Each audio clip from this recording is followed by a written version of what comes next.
Okay, for those of you that are just coming in, there is, if you want to ask a question throughout the course of this presentation, which I'm trying to keep the presentation part of it a little bit shorter. I know Trevor English is going to join us on this call, a fellow counselor of mine, and we get so many presentations as counselors that are long and winded. So I'm going to try and keep this down to a minimum so we can leave the question and answer period a little bit longer. But basically, these are the top 20 questions that we get asked in our position as vacation rental managers.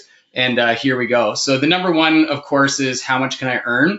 And all this data that you're going to be seeing throughout the presentation is cataloged from our organization. Some of it's from City of Revelstoke and the MRDT tax, but most of it is from our organization. And we've been managing rentals for the last 4 years in town. So we have a fair bit of data that we've collected over the last 4 years. And this is what it's coming from. So our 5 bedrooms, you'll see that they get up to $45,000. This is average winter revenues. So this is across the average of all the places we rent that are 5 bedrooms, what they average out over the winter. The summer is not, there's not enough demand in the summer to rent short term. And also you'll see later in the presentation, vacation rentals that are licensed in town can only rent up to 120 days. So that kind of caps you for what you can do for long-term rentals, or short-term rentals, that is. So this is just winter data. But you can see, so that way, if you're on the call and you have a 1 bedroom or a 2 bedroom, 3 or 4 or 5, you can kind of get an idea of what your average winter revenues would be. Again, some will be higher, some will be lower, but this is average. And I'll have this presentation, I'll send it out to everybody afterwards, so don't worry about if you're worried about getting all this stuff written down. Okay, this slide number 2, is basically a general overlay of what the presentation is going to be. And this is what people ask us a fair bit as well. So if you look at this slide, this is exactly how you make money in your vacation rental. So it's the number of nights that you book multiplied by your nightly rate. And we've broken out here in this slide everything you need to do to increase your nights booked and increase your nightly rate. And then, of course, it's minus your expenses, leaves your earnings, and then there's tax strategies you can use to keep more of that in your pocket. But if you look at nightly bookings, and again, the presentation is going to go through a lot of this stuff, but just a high-level overview. You have your number of marketing channels, so the wider net you cast across more marketing channels, you're likely to catch more people and get more bookings. Then how quickly you respond to those bookings, we find that if you respond within an hour or even shorter, you can increase your booking rates by about 30%. Then it depends on the phone. A lot of people call, so what your sales experience is on the phone. Your bed configuration is a huge component of how many nights you're going to get booked. If you have a hot tub, boom, you're going to bump up for sure just by having a hot tub. And then quality and quantity of your photos. So the more photos that you have on your listings, you want at least 20 photos. You want those photos to be high quality. We also find through research that if you have good photos of your bathrooms, good photos of your kitchen, that's going to cater well to the women that are doing a fair bit of the booking. And you want to have good pictures of lounge areas because that's what men are looking for. And you'll see later in the presentation, a lot of the bookings come through with groups of men. Then it's if you take bookings all year round, so if you're focused on a year-round program, you're going to increase your nights booked. And if you have a really good program and you do a good job, you're going to have returning guests, and that will give you the year-over-year increases. So again, also here, online reviews count and online reviews of your hosts, because some sites will do host reviews. So that's how you can maximize the number of nights that you get booked. So kind of by checking each one of those boxes. Then you have your nightly rate, and your nightly rate is a big component of it. And later on in the presentation, we're going to show what the average nightly rates are of different units in town. But you're going to want your location counts, fit and finish counts, again, bed configurations, amenities that you have in your home, style of the house, professionalism of the management is going to be a big component. Supply of similar units. So if you're competing against a lot of other units in town, that's could dwindle down. It's a supply demand, really. It's going to dwindle down your costs. And then your online reviews and your online host reviews also are a component.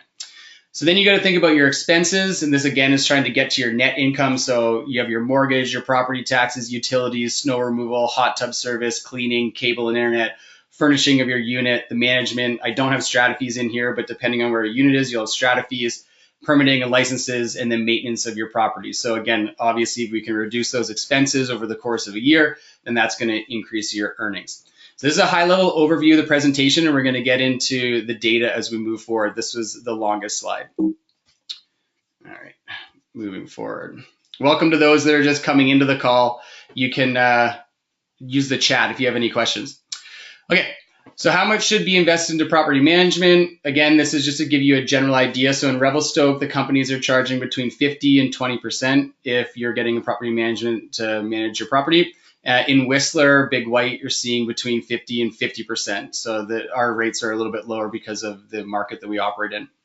And your property management company should be able to get you just as much earnings if they're getting more bookings. That's the goal of any company.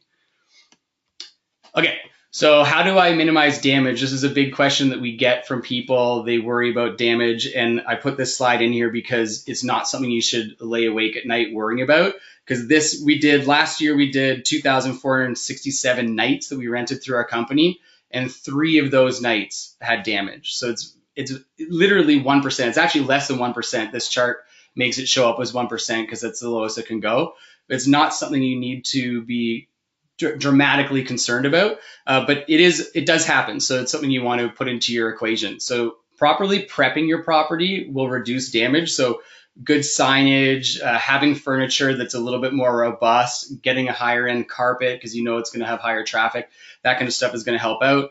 Contracts signed by each guest that clearly states damage conditions, systematizing screening of groups to eliminate high risk. You don't even, when you're talking on the phone with someone, it's important to say, this is a high risk individual, maybe don't even rent to them, right? So you can kind of screen those people out, maybe younger groups or groups that are coming and they're too large for your property, just don't do it. Take damage deposits, obviously. So our damage deposits, depending on the property, range from $1,000 to $5,000. I'll show you how that rolls out later. Noise monitoring systems to alert if there's partying going on in the house, and inspection remediation procedures so that you can, if someone does do damage, you can get it repaired quickly for the next guest. But the big takeaway from this slide is don't panic about it too much. Luckily, it just doesn't happen. The guests that are staying and coming to Revelstoke, paying that $250 to $850 a night, they aren't the kind of guests that are doing massive damage, and they could also cover it if there is damage. Okay. This is a big slide for where you should advertise and the channels that we use. So the big takeaway is where should advertise everywhere. You want to try and advertise as many places as you possibly can. And the major sites I have listed here: Booking.com, VRBO, Airbnb, HomeAway, Flipkey, Expedia. The challenge is if you're advertising all these sites, to not get crossover and overlap. And there's software that we've tried 3 different softwares over the course of our company's history, and they're okay. We've narrowed it down to the Cyrus software, but that way you can have all these sites flowing into one software so you don't get that overlap.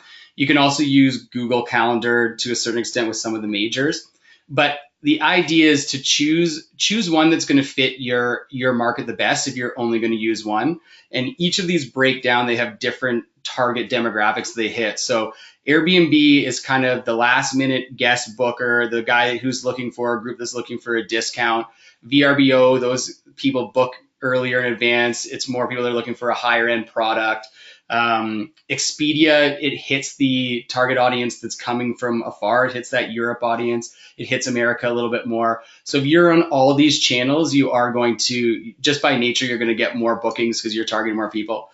Near the end of the presentation, we can also talk about the different fees, and you can maybe speak to that about what these different sites charge and how we deal with that, so that at the end of the day, you as an owner, even if you're managing yourself, you as an owner can still get the same nightly rental rates, and how the fees can get shifted onto the guests. So on the left-hand side here, I have revelstokevacation.com. These are all the sites that we bought, and what we're trying to do. And again, the end of the presentation, we're going to just have a kind of a bit of a round table about it, about people like yourself are looking for as far as central reservations, because we're trying to develop this system so people can maybe get a little bit away from the VRBOs, the Airbnbs, if they so desire, and shift over to a system where they don't have to worry about being on all the sites and managing all the sites themselves by using a central reservation system in Revelstoke. So I also did, and I can pop off of here actually, because you guys will still be able to see it. So I did this is what it looks like when your guest goes in and types Revelstoke vacation rental into Google.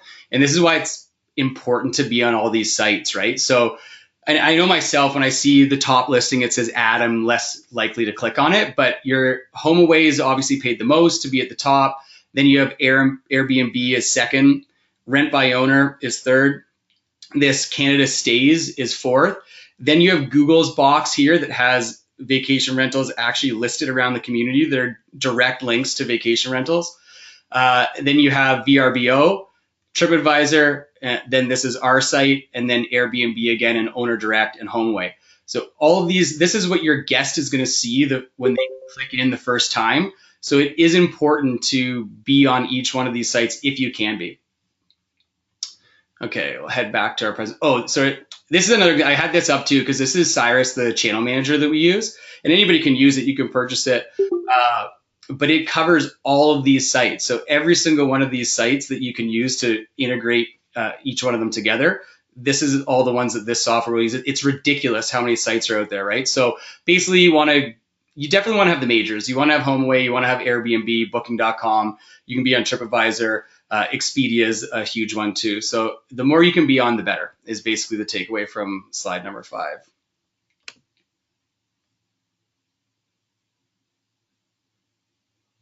Okay, I'll just get back to the presentation. Okay. All right, insurance. I did a quick slide on insurance. So for us, we run the vacation company here. We also have 2 vacation rentals of our own. And it's important that you make sure your policy covers you for short-term rental. So rental under 30 days. The first year we ran one of our vacation rentals, we had a rental policy. There was an individual that cut their toe running around our property outside of the hot tub on a piece of metal buried under the snow. And we had to talk to our insurance company about it. They denied a claim. Luckily, the claim went away. It didn't end up being a problem for us, but it could have been. And they denied the claim because our policy didn't cover us for short-term rental under 30 days. So just make sure that is in your policy.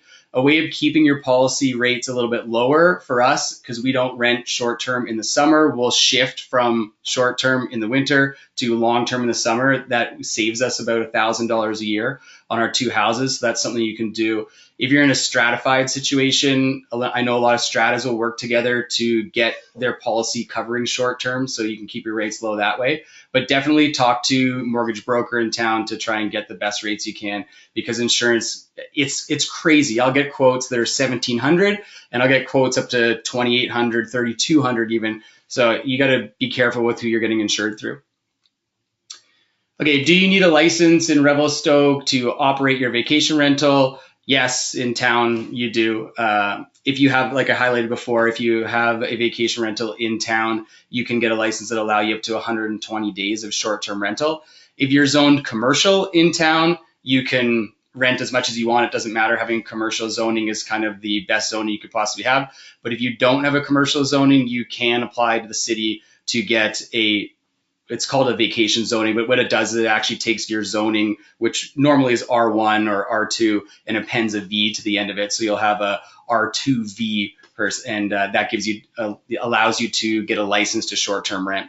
So you can look into that. It's $1,800 and there's a cap to it. So once the cap gets reached, we're allowing 130 units in town here. Once that cap gets hit, then it's going to have to be re-reviewed, and we'll see if they extend it. I think they probably will at some point, but that's where it's sitting at right now.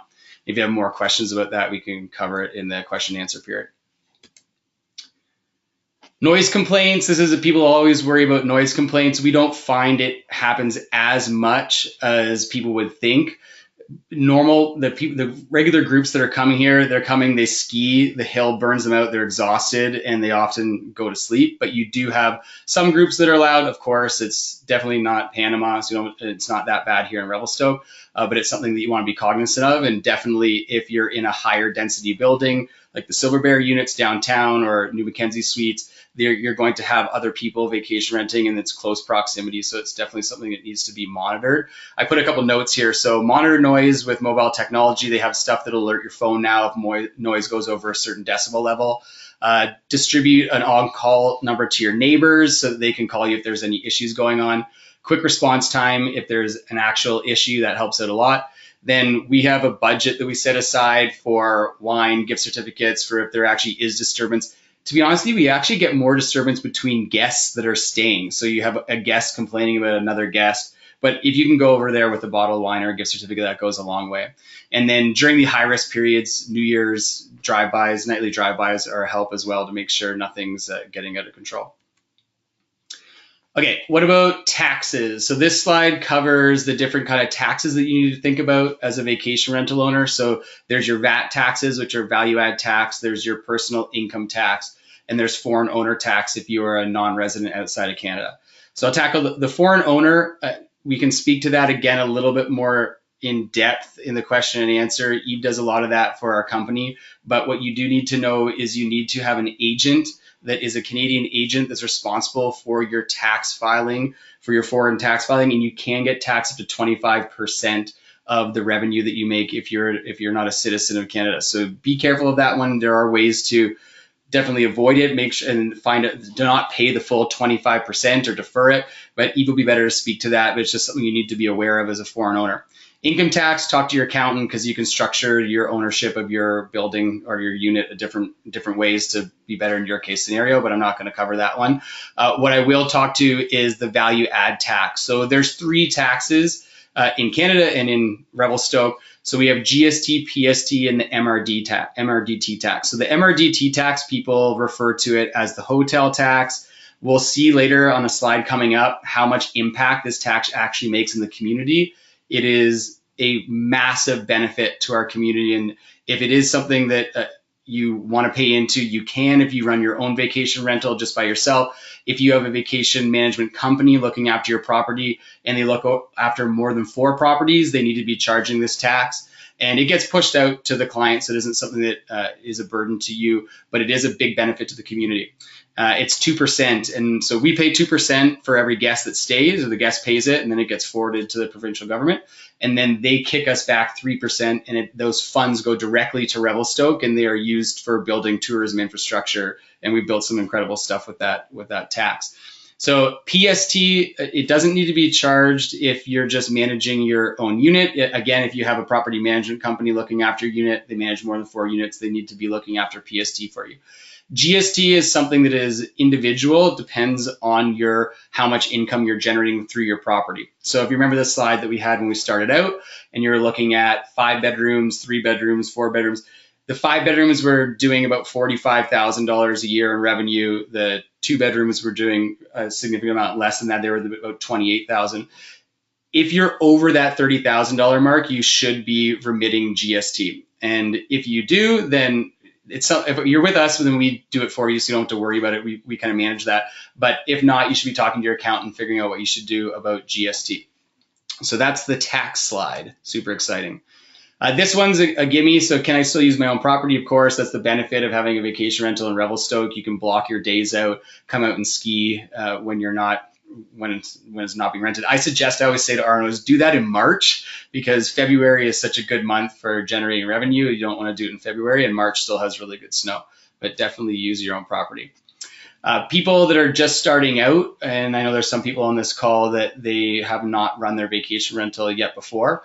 This is basically generally how the pay cycle goes. So 50% of the rental fee is held at the time of the booking. So that's a reservation fee. So 50% of that will be in the deposit, and the platform usually holds it, whether it's Airbnb or VRBO. Then the balance is paid 30 days prior. And you can have different structures set up about the cancellation policies. If they cancel 30 days out, they lose their whole deposit. If they cancel 15 days, they lose their whole deposit, whatever you want to structure. But that's generally when you get the full amount is 30 days out. Then the damage deposit is taken 7 days before arrival. After that, you use that money to pay your vendors, pay your mortgage, whatever, and then you move over to the damage deposit, which should be returned to the guests fairly promptly. This is another way for getting good reviews, is getting their damage deposit back quickly. Within 7 days is what we do, and then you're paid. So it depends on whether you're using a management company or not. But if you're doing it yourself at that point, that's your cash. Okay, is the Revelstoke tourism market growing? Yes. This is the exact way you want a graph to look. This is the numbers, and this is, again, going back to the MRDT tax. This is the best way to take a pulse on Revelstoke for how many guests are coming to town. Because every single guest that stays in a hotel, and some guests that stay in vacation rentals, depending on if people remit that tax, they remit this tax, and then it comes back to us from the government. So it is a direct indicator of how many people have stayed in the community. And if you look from 2009 to 2016, it literally has doubled the amount of people that have come to town.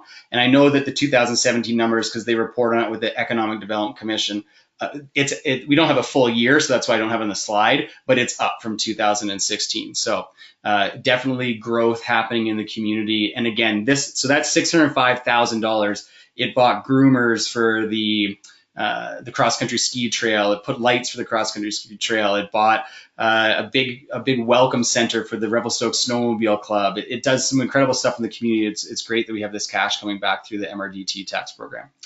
So that, yes, we are growing. These numbers we delved in and took some time to build these out. So this is an important slide because it gives you guys an idea of knowing what your unit is, what kind of competition you have in the Revelstoke marketplace. So and this doesn't take into account the Mackenzie Village numbers. These are pre-Mackenzie Village. So those numbers will change as we find out how many people are renting Mackenzie Village units and what those units are, if they're 3-bedroom or 2-bedroom or 1-bedroom. But you'll see that we have 17 1-bedrooms, we have 36 2-bedrooms, we have 3-bedrooms, we have 19 of them, 4-bedrooms, 14, 5-bedrooms, 5, and 6-bedroom houses, 2. And then we have unlicensed units in the community of 24. So that 24 is actually encapsulated in these other units, but I just thought I'd put that in the chart so people had an idea of how many were out there.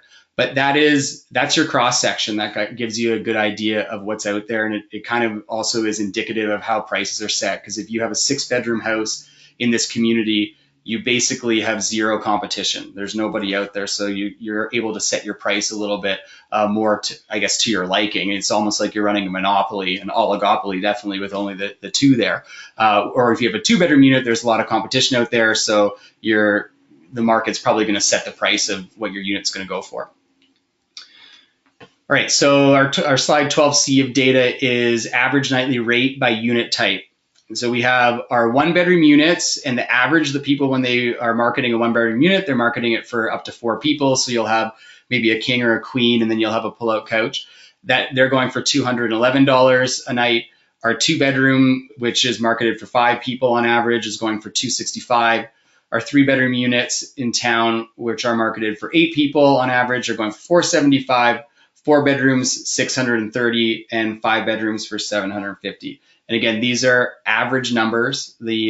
Some are higher, some are lower, but this gives you a baseline, so you know for your unit what you can crunch your numbers at and what you're most likely to get. Okay, what is the most time-consuming part of operating a vacation rental? I broke this slide out because it basically gives everybody in the call an idea of where your time goes if you're to be managing the unit completely on your own, or you can kind of chunk this out and delegate some of the work to other people, or you can completely get rid of it entirely if you have a management company looking after it. But this is what you need to do to be successful in your vacation rental. You need to be selling, you need to be managing your booking sites. Cleaning is a massive component of running a vacation rental, and it can be a challenge in Revelstoke. You know, for us to manage we managed 26 units last year, and to manage them, we had to start a cleaning company just to ensure that we had consistency for our owners, because there's only 2 other cleaning companies in town. So if you can get a hold of even a single individual and pay them well to do your cleaning, then hold on to them for sure, because that's a big component of being successful with your unit. Then you have permitting. You got to get your unit permitted. Property setup. So if you're starting out from scratch, you're going to be buying your furniture, getting all your art up, making it homely for your guests, and setting up. It's very important to kind of set rules and regulations in your unit and let people know how to operate the fireplace, how to operate the TV. This is going to eliminate phone calls for you in the future. So property setup's a big component. Then you have your marketing management, your guest services when the client's actually there, or the guests are actually there, working with them, snow removal, hot tub service, maintenance of your unit, dispute resolution if there's any issues that go on, bookkeeping, tax preparation. And then in the end of it, I have concierge service. So there's some people that really like to be one-on-one. So you're running a B&B, or that's a competitive advantage in your market, is to really be close with the guests when they come and have that arrival and greet them on arrival, cater to them the whole time they're there if they need wine or that kind of stuff. So if you are providing that service, then it is a time that you need to think about. Okay, so the next question is, should I short-term rent my house? And this is for people on the call that are maybe thinking about doing a short-term rental. They've never done it before. And these are questions you can ask yourself. So does the property have the proper zoning, or are you willing to rezone it to get it to the proper zoning?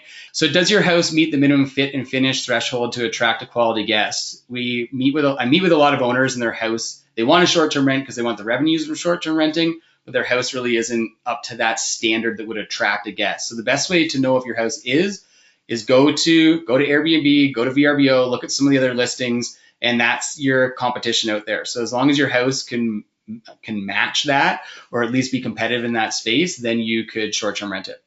Do you have adequate parking? This is a big deal. Are you comfortable having 75 strangers over a season stay in your home? Some people aren't, and if you aren't, then maybe short-term renting isn't for you.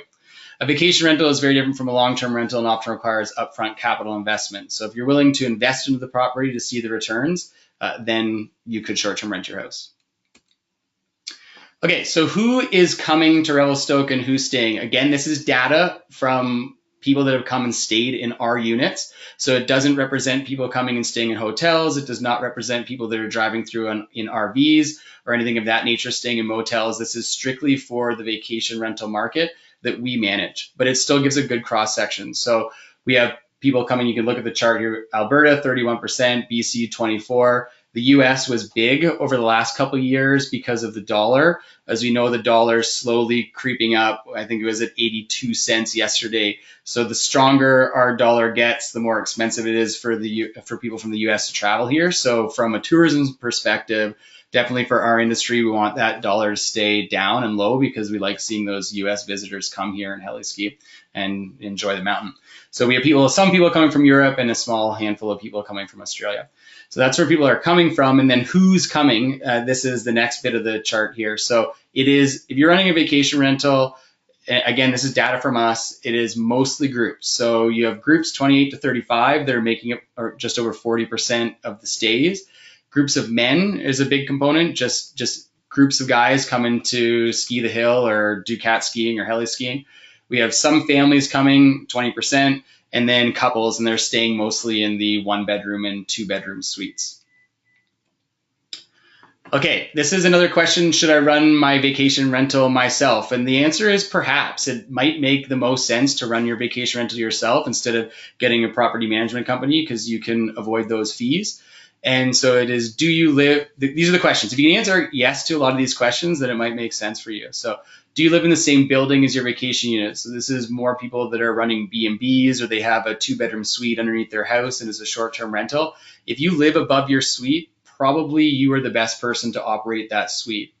Do you live within close driving distance to your vacation unit? Same thing. If you're close by, you can easily manage and monitor, pick up a cleaning here and there if it needs to be covered. Are you okay with being on call 24/7? Are you okay with 3 to 8 hours of cleaning after each guest or managing schedule of a cleaning service? This was one of the biggest challenges we had with our company and with our rentals, was just making sure that it was up to a standard for the guests that were arriving from a cleanliness perspective. Do you have an extra 10 to 15 hours per week to manage booking, sales, and customer service? If you do, then it might make sense for you to essentially pay yourself managing your own unit. Do you enjoy customer service? It's an important part of the hospitality industry. And is your unit not eligible for a permit and therefore cannot be managed by a licensed property management company? Then managing yourself probably makes the most sense. So these are the lessons we've learned over the 4,000 nights stays that we've had with guests that we've catered to in Revelstoke from their vacation rental units that we found have really helped us out a little bit, and that we'll share with you guys. So it's the special touches the guests really appreciate. So if you can put a couple bottles of Mount Begbie Brewery in the fridge before they come, that really buy us points and they like it. Putting the chocolate on their pillow kind of gives them that experience they wouldn't necessarily be getting. That really goes a long way, these little things that don't cost that much. Putting little packages in the bathroom that have a toothbrush and shaving cream and things like that people often forget, that makes a big difference. Cleanliness cannot be undervalued. It's extremely important in the hospitality industry for sure. Definitely a big thing. It's where you will likely get your most poor reviews. So if you can keep your unit tidy, even if it's not as high end than tidy and clean, then you'll likely still get really good reviews, which are so important when people are booking online, which is where all our bookings come from now. A prompt response time to guest inquiries. We talked about that earlier. It's incredibly important.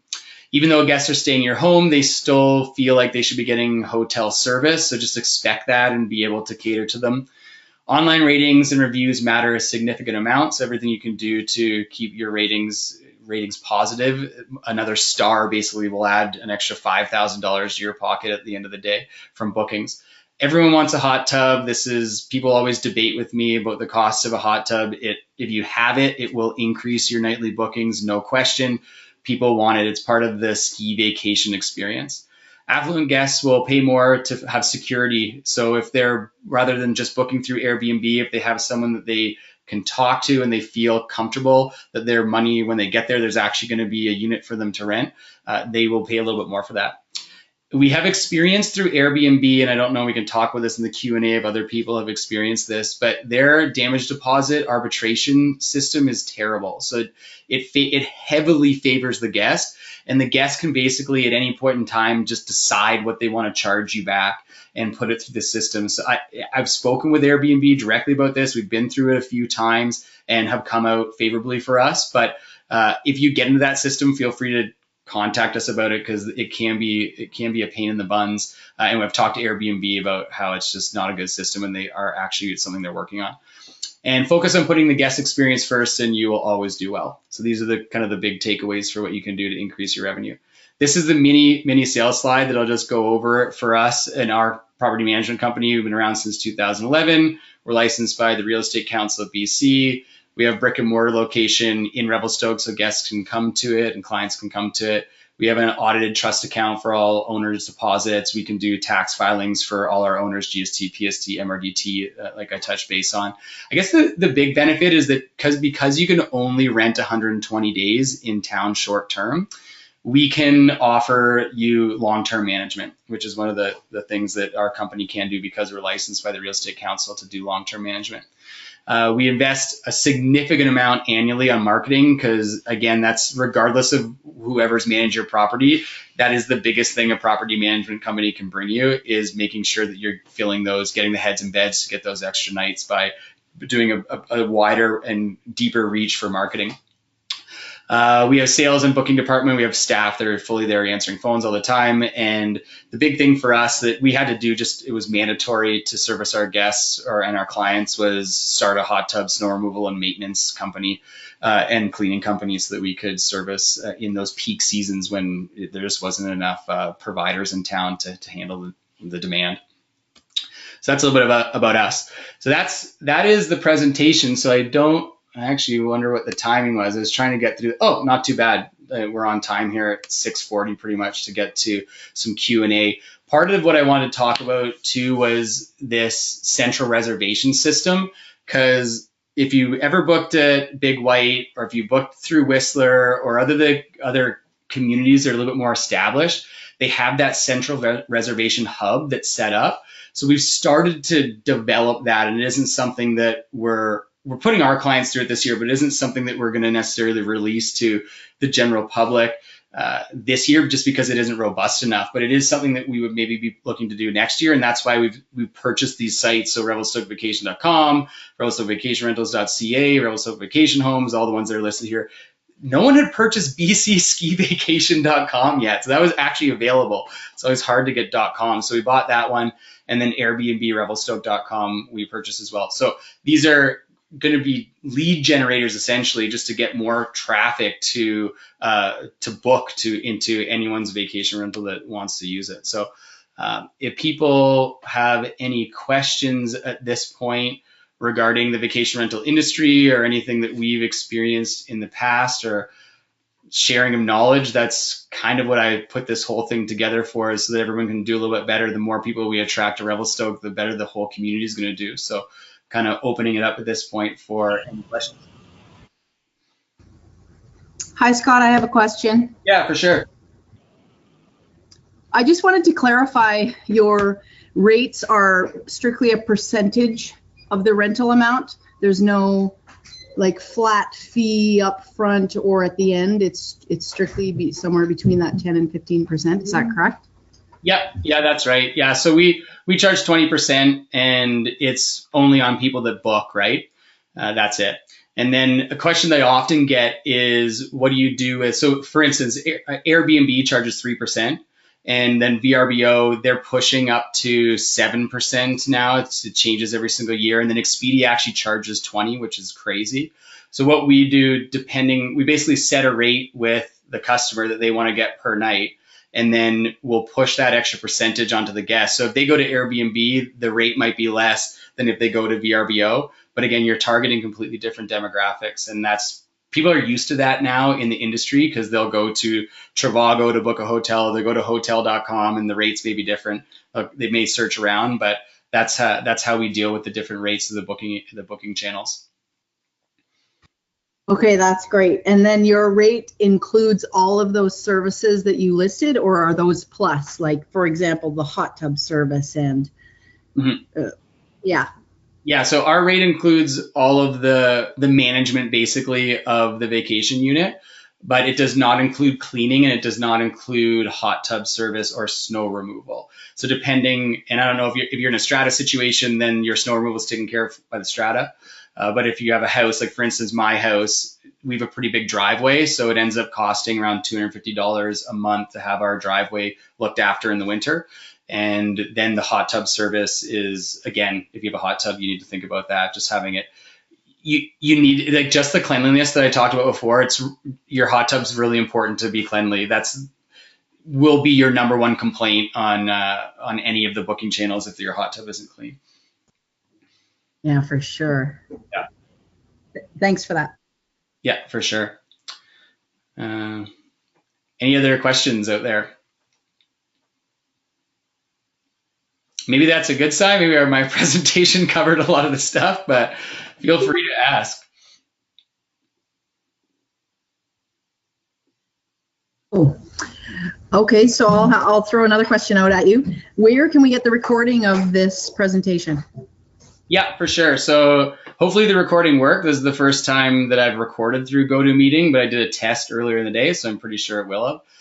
And then I have the presentation as well, so I can send it out to you. So did you receive an email from me about this webinar? Yes. Okay. Because anyone that came on and got an email from me, then I'll be sending out the follow-up, the deck, and also the presentation.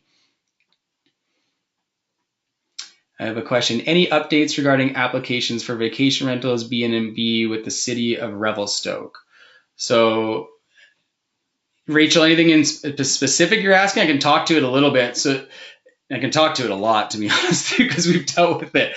But basically, a year ago, the city of Revelstoke started actually cracking down on the bylaw. The bylaw has been around for 4 years. But a year ago, they started really implementing it, and they set a cap, and they set that cap at 130 units, bedroom units. So it's basically about 30 some odd houses. And that application process looks like you go to City Hall, you put in a permit for rezoning your property. If you're commercial, again, you don't need to worry about it. Commercial, you just go and get a lodging license and you're fine. But if you're residential, you need to rezone. The rezoning process takes 3 months. And the hardest part of that process is it goes through a public hearing. And the public hearing component is after the first and second reading of your rezoning at council. That public hearing, there's a letter that goes out with anybody within 100-meter radius of your house gets a letter about this public hearing. So if there's someone that's in opposition to the vacation rental industry, or they're in opposition to having a vacation rental in your community, you can guarantee that they're going to be at that public hearing. And from my experience from being I sit in the hallway because I have a conflict of interest, but going through some of this stuff for some of our clients, is that if you are going to do this at that public hearing, you definitely want supporters, because it ends up being the pitchforks against the non-pitchforks, and you want to have an equal amount, and that's the best way to get through, or not have anyone in opposition to begin with. So go talk to your neighbors beforehand. If you get through that public hearing component, then you will be issued your zoning changes, you're charged the $1,800, and you can get a permit for a short-term vacation rental. That's how the whole thing works. Right now, they actually haven't reached the cap. There's because there's been enough people turned down, they haven't reached the cap. So there's a small little window if anyone else wants to put in for rezoning. I imagine that cap will be extended over the course of time when it's reviewed. But as of right now, that's that's where it sits. What impact do I foresee Mackenzie Village units having in the rest of the licensed units currently in town by diluting the market? I think there's enough demand. The thing is, February, if we had twice the units that we had last year, we would have booked them out. And that the biggest thing I'm concerned about Mackenzie is that you have, if you go back to this slide, and I'll just go back to it right now. You have your two, so Mackenzie Village is 1, 2, and 3 bedroom units, right? So that's the price that people charge. So this is how many units are in the town right now. So if we add more 2-bedroom units, there's a fair bit of units that are already there, and we're adding more 2-bedroom units, we're adding more 1, and we're adding more 3. What I'm most concerned about for those owners and for everyone in the marketplace right now is that some people go out there and kind of drop their rates so that their unit fills faster, and you end up from this 265 for the 2-bedroom units, that going lower to 200, and that could hurt the individuals that have 2-bedroom units or 1-bedroom units. So I just hope that people, and as part of this call, is like, just don't knock each other down, just keep the prices the way they are, and I honestly think it'll be fine. Is your rate the same for long-term rentals or short-term? No, it isn't. So our short-term rental is, like I said earlier, 20%. Our long-term's 10%.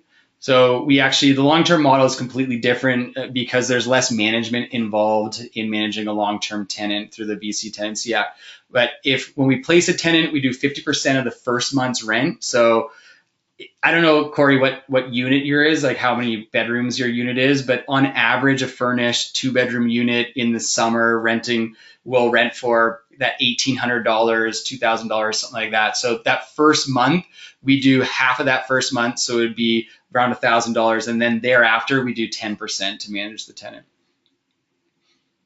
Okay, yeah, no problem in doing the presentation. Yeah, and like a big thanks to my team, right? Because they put a lot of this data together, and I think it's good to have. And I'm going to share this with the community so that everyone knows what the vacation rental industry is like. The biggest challenge that we have right now is that, and it's not just Revelstoke, that this is globally and definitely in North America, is that you have the hoteliers with the model that they use, and then the model that we use as vacation renters, right? And it's really disrupting the marketplace.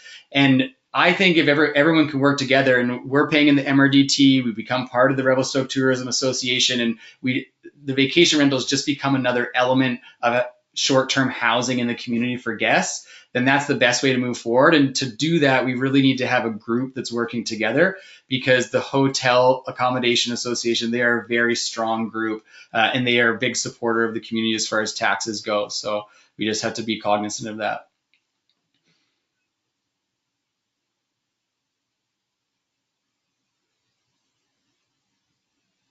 Okay, I'll do one more call out for questions, and then I think we've actually managed to keep this call on time, which is, yeah, so just after 6:50. So that's really good. Any other questions? Okay, great. Well, what I'll do is I'm going to put the video together and this deck together and send it out to you guys so you have it. Everybody that's been on this call has our information. So again, if you have any questions, we're happy to answer them. And I think that it's just, if we're all kind of working together to build this industry, Revelstoke still is a very young community. When you think about Whistler started in 1960, and we've really only had 10 years under our belt here to develop this market. So it still is in the growing phase, and everyone that's on this call and in the community of accommodation, we need to work together. So to build Revelstoke as a whole is the goal. Okay, guys, great. I'm going to end our call. Thanks again for showing up. It was great to have you.